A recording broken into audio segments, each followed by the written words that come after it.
എല്ലാവർക്കും നമസ്കാരം. പുതിയൊരു വീഡിയോയിലേക്ക് ഏവർക്കും സ്വാഗതം. ഇന്നൊരു പുതിയ കഥയായിട്ടാണ് വന്നിരിക്കുന്നത്. അപ്പൊ നമുക്ക് കഥയിലേക്ക് കടന്നാലോ. തിരമാലകൾ പറയുന്ന കഥ. മാധവൻ എപ്പോഴും വൈകുന്നേരങ്ങളിൽ ആ വിജനമായ കടൽ തീരത്ത് വന്നിരിക്കാറുണ്ട്.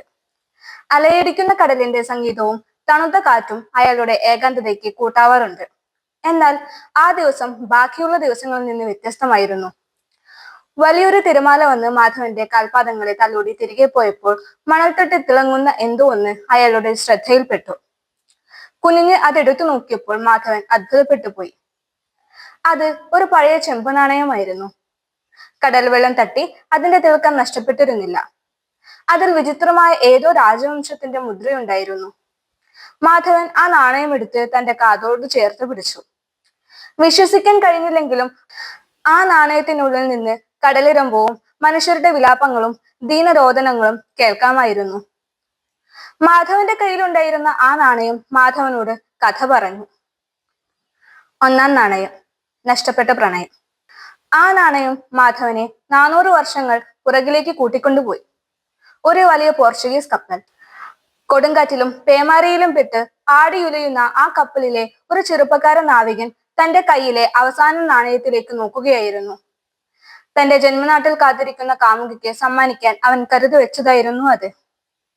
കപ്പൽ തകർന്ന കടലിന്റെ ആഴങ്ങളിലേക്ക് താഴുമ്പോഴും അവൻ ആ നാണയം നെഞ്ചോട് ചേർത്ത് പിടിച്ചിരുന്നു. കടൽ ആ നാവികന്റെ ജീവനും പ്രണയവും ഒരുപോലെ കവർന്നു.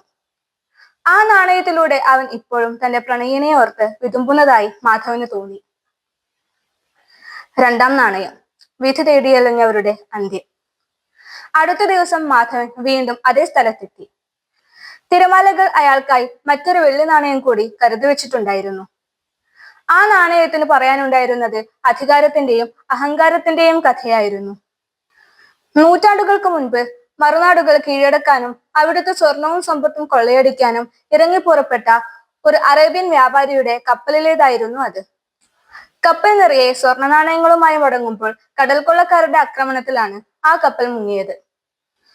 സമ്പത്തും അധികാരവും എത്രയുണ്ടായാലും പ്രകൃതിയുടെ ക്രോധത്തിനു മുൻപിൽ മനുഷ്യൻ വെറും തൃണമാണ് എന്ന് ആ നാണയം മാധവനെ ഓർമ്മിപ്പിച്ചു. അവസാനിക്കാത്ത കഥകൾ. അതിനുശേഷമുള്ള ഓരോ ദിവസവും കടൽ മാധവന് ഓരോ പുതിയ നാണയങ്ങൾ സമ്മാനിച്ചു. റോമൻ നാണയങ്ങൾ, ചീനത്തുട്ടുകൾ, പഴയ തിരുവിതാംകൂർ കാശുകൾ.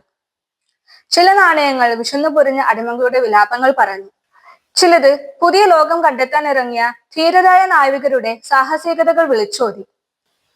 മറ്റു ചിലത് സ്വന്തം കുടുംബത്തെ പോറ്റാൻ കടലിലിറങ്ങി ഒടുവിൽ കടലമ്മയുടെ മടിത്തട്ടിൽ അഭയം പ്രാപിച്ച പാവപ്പെട്ട മത്സ്യത്തൊഴിലാളികളുടെ കഥകളായിരുന്നു.